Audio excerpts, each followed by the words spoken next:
Well, hello fellow crafters, Janine here, and today we are going to be talking about flat washes.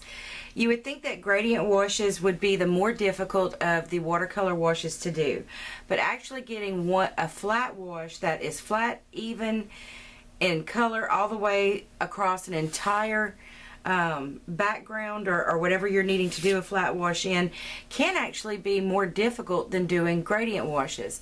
And I don't know how well you can see on this. Let me adjust my light a little bit.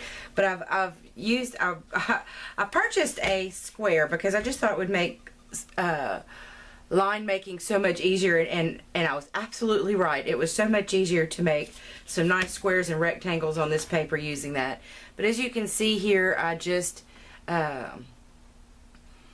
made squares of various sizes and rectangles and squares and so forth, all the way from very, very small to very, very large. This is about a 1-inch square, and this is about a 6-inch square. So we're going to practice doing some flat washes today. Now, I know there are a number of different techniques for doing flat washes. It's like doing any other wash. You know, there's doing a wash on dry paper, and then there's doing a wash on wet paper. And so there's different ways of going about it. So I'm just going to show you a couple of the ways that I learned from watching various YouTube videos and various artists. One of the first things that they recommend is working with a brush that is appropriate to the size square.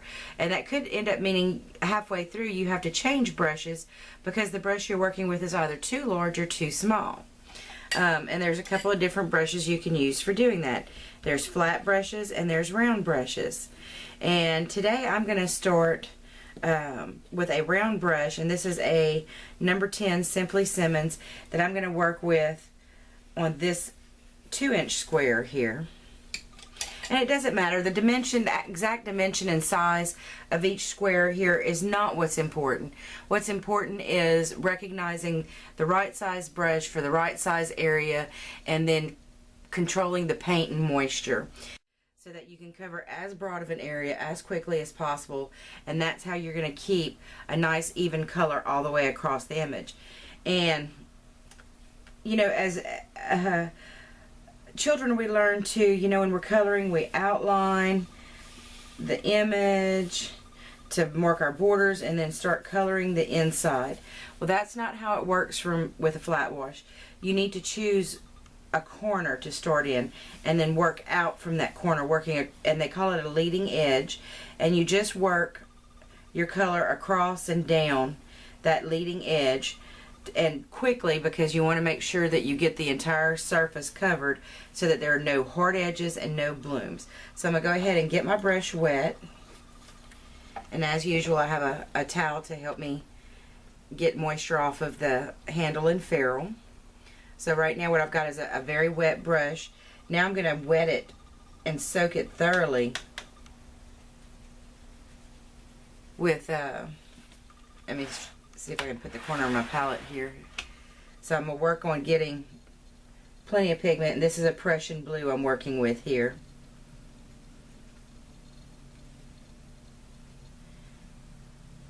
So I'm getting a nice juicy amount of color and making sure my brush is loaded with it.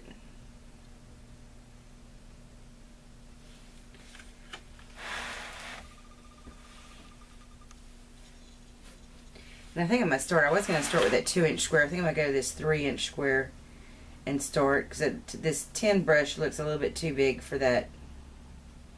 Of course, I could be completely wrong.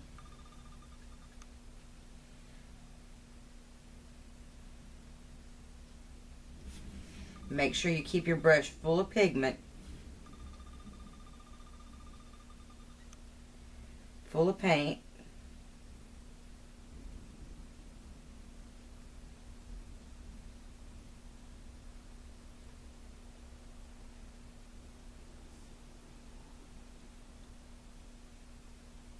And you see, that's why when you work on a very large area, you're going to need a very large brush to be able to put down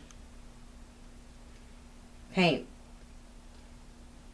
fairly quickly. And you see, I'm not leaving a puddle behind because that will create a bloom So I'm working that puddle all the way from one corner to the next corner.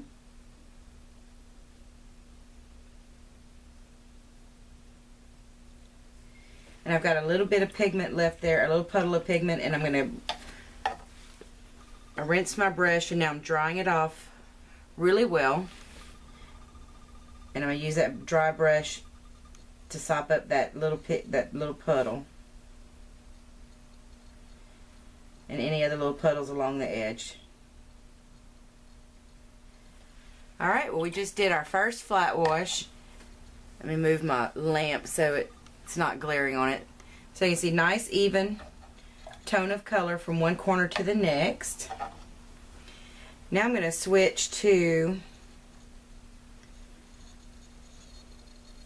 a flat brush, and this is a 1/2 inch by Daler Rowney.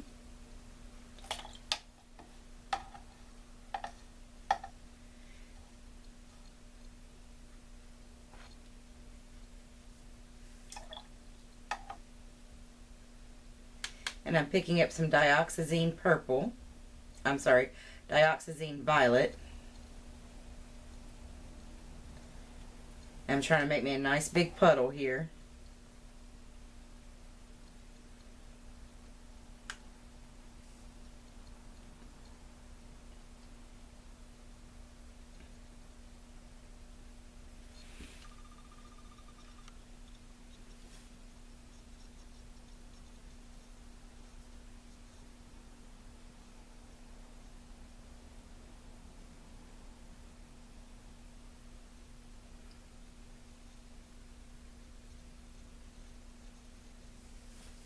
Again, keep your brush nice and wet.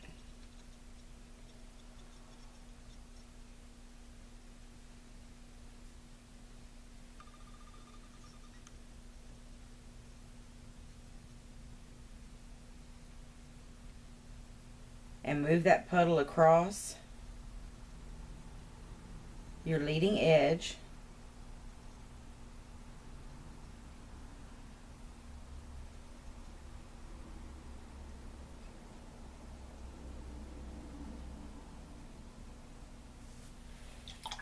I'm going to give my brush a rinse, dry it off, and pick up puddles. Excuse me.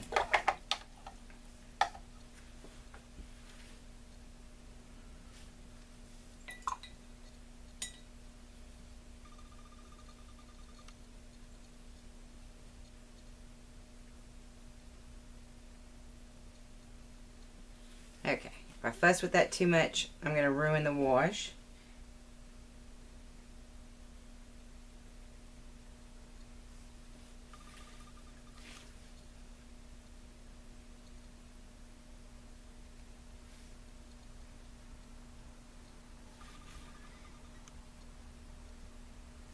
I can see where this would take a lot of practice. Picking up these puddles without altering the wash is not easy.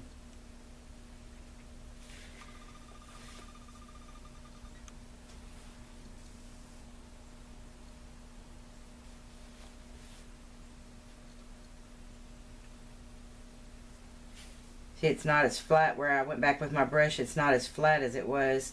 And even now it's got variation in color or in tonality.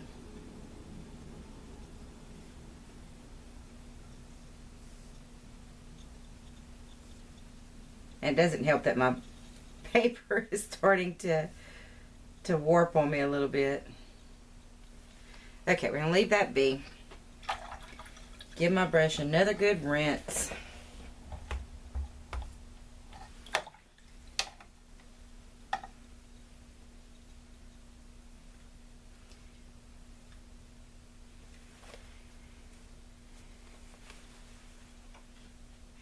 I know it's hard to see with the glare of the light, but if we don't have light, we can't see at all. So there's two flat washes, looking pretty good, not too shabby.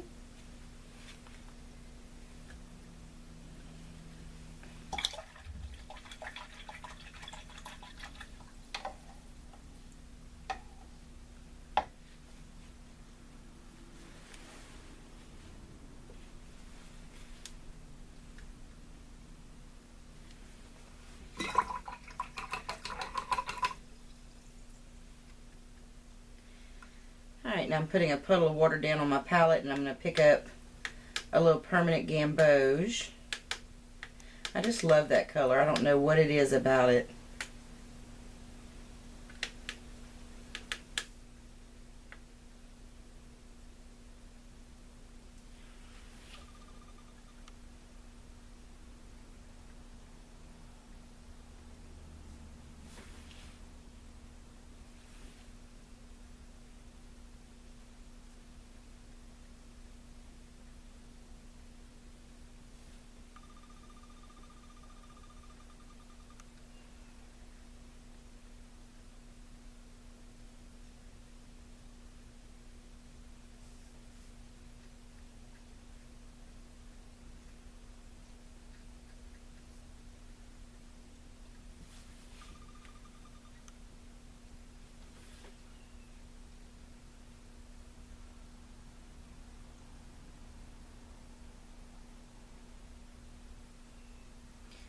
I'm still having a little trouble staying in the lines.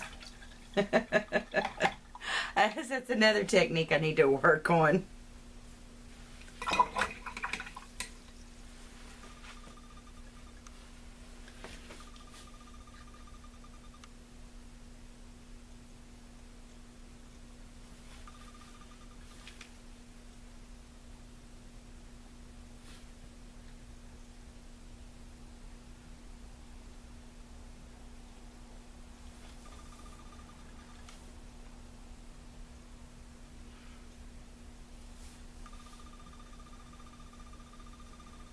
Okay, so I think that worked a little better, trying to pick up the excess puddle, running my dried brush along the edge.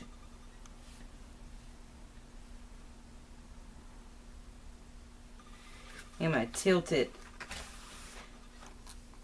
so that the water flows in the direction of the corner I'm wanting to pick up from. Oh, that seems to be working rather nicely.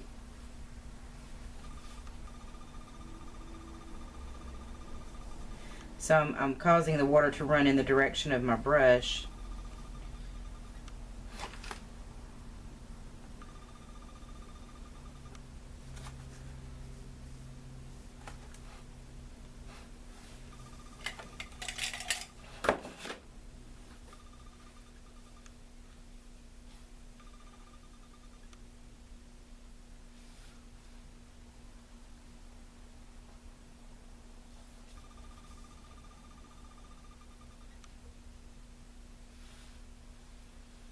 Okay, well that worked much better for picking up a puddle without affecting the wash. So moving right along, I'm going to put this brush away.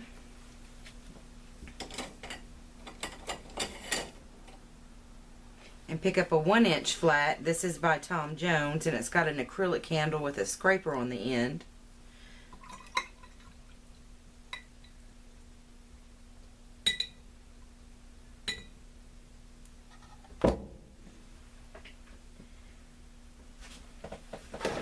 I do some rearranging here and make some room.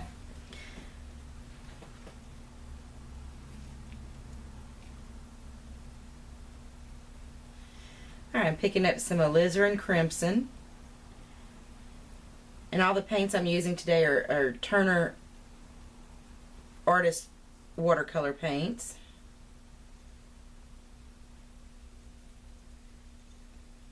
And I'm getting a rather large puddle going. Let me see if I can show you that to you.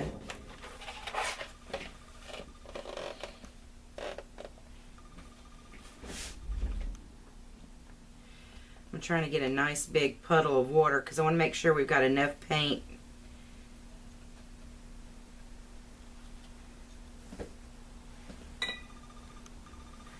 Oops.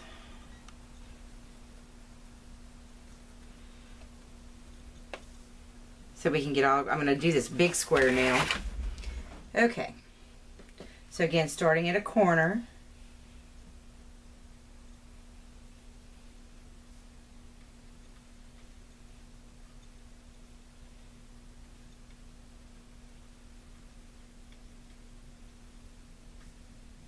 And again, still needing practice, staying in the lines.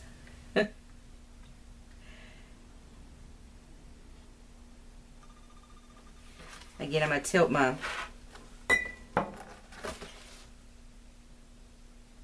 paper towards the bottom edge, or where I'm wanting the paint to run to.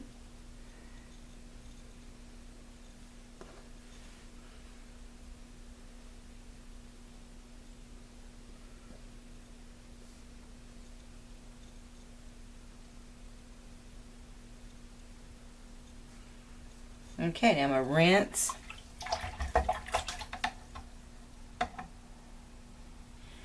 And dry my brush.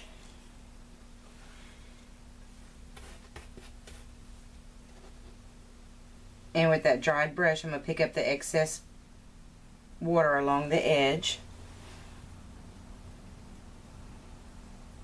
That one wasn't too bad.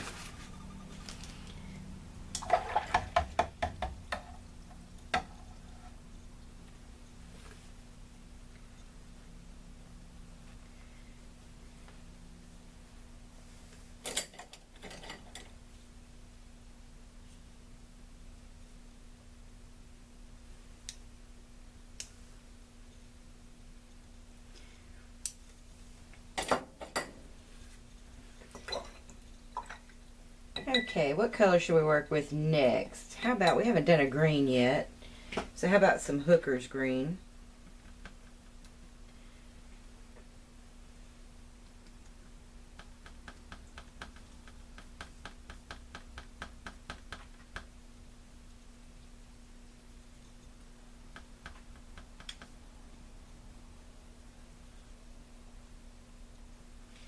And I'm using about, I'll say this is a 3/4 of an inch. Yeah, it's a 3/4 inch flat.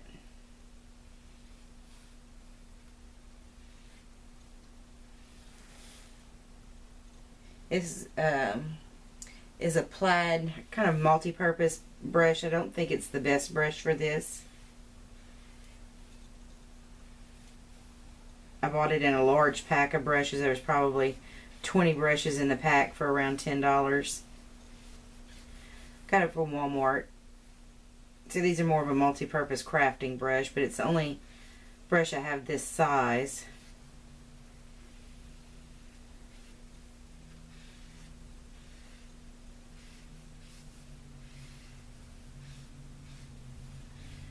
But it did move the paint and pigment across. I think I'm going to stick with this size brush for this square here. And this is probably 2 by 4 inches, I want to say, or 2 by 5, somewhere in that neighborhood. And let's go back to the blues. I think I'm going to use the phthalo blue.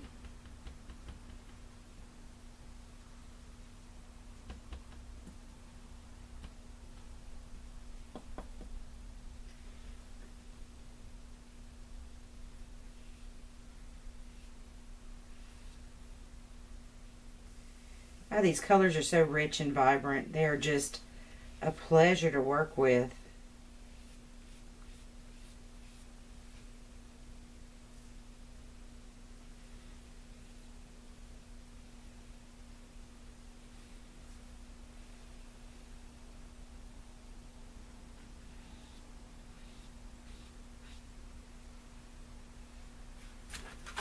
And again, I'm going to tilt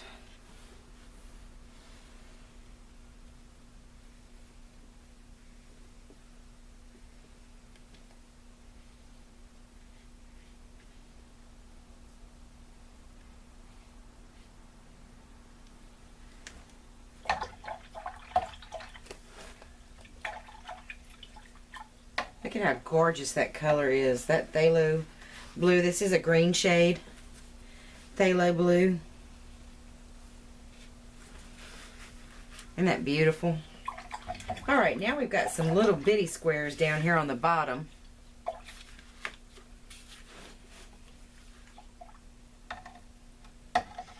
So we're definitely going to get to a smaller size brush. This is a number 6 Simply Simmons.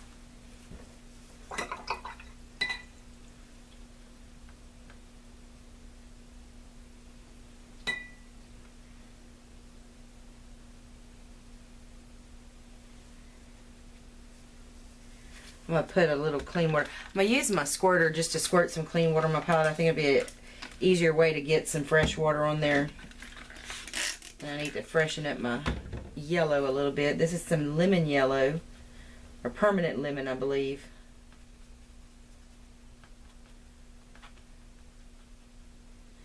And I just mixed up way more than I needed.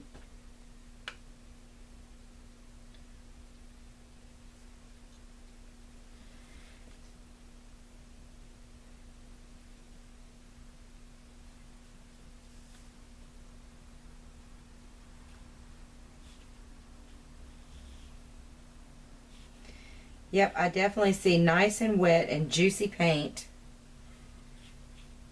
Fully loaded brush. And working with as large of a brush as you can comfortably manage in the area you're working in. That is the key to a nice, beautiful flat wash. I can see that. What a difference it makes, because you cover the area so much more quickly.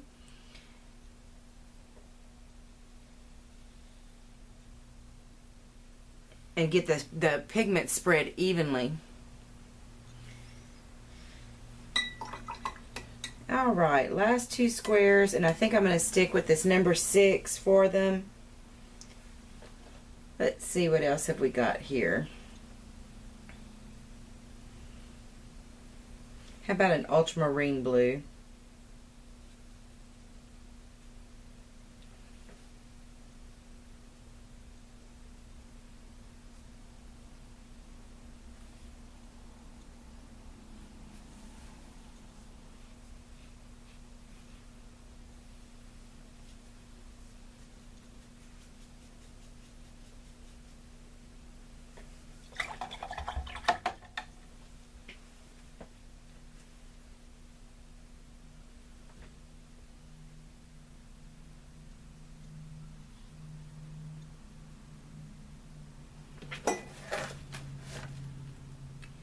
And again, I'm tilting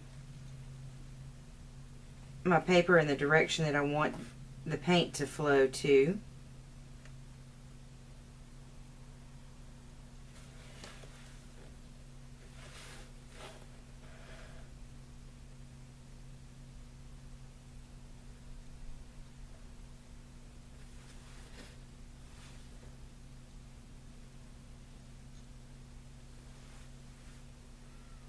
I went way outside the lines on that one. Trying to sop up that extra paint. We definitely need some practice here.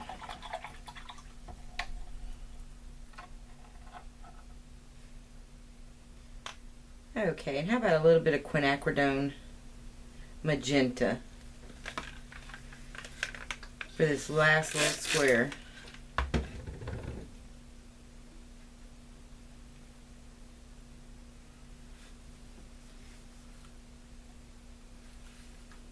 And again, I'm using the number 6 Simply Simmons.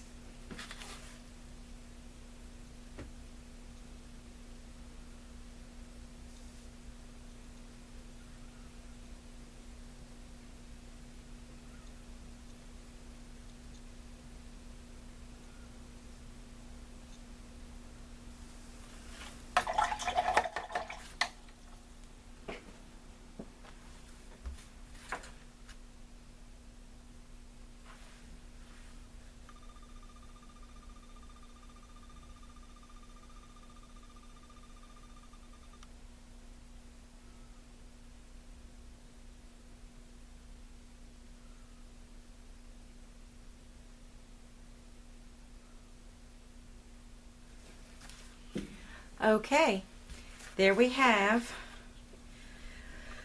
9 different attempts at flat washes, 9 different sizes, I guess we could say. Definitely need lots more practice and control and staying in the area that I want to stay within. But this was some basics on flat washes. I sure hope you guys enjoyed this process. Earlier in the video, you saw that I added an iCard for the playlist for this series, so please go check out those other videos for this series, this Watercolor for Beginners series. We're going through a learning process together because I'm certainly no expert. I'm learning and doing the techniques that are the practice exercises that are recommended for getting started in watercolor and learning about the paint and brush control and water control and so forth and so on.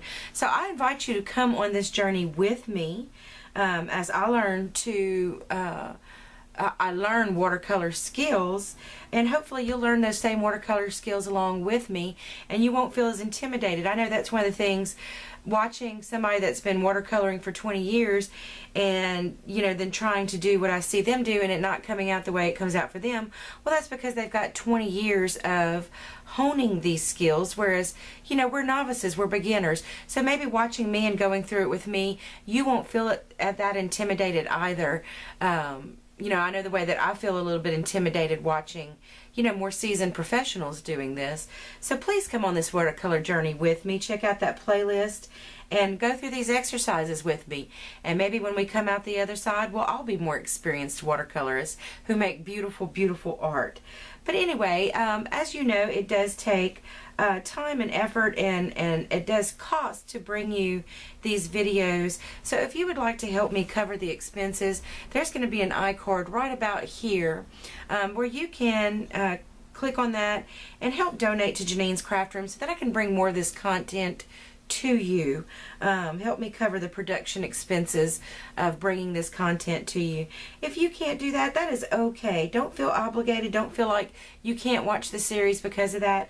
Please keep coming back and keep watching, because that helps Janine's Craft Room too.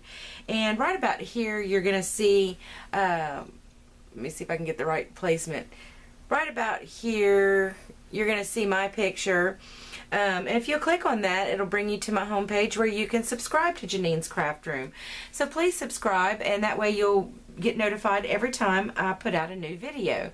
Well, anyway, I appreciate you guys being here, and as always, you have a very blessed day. Bye now.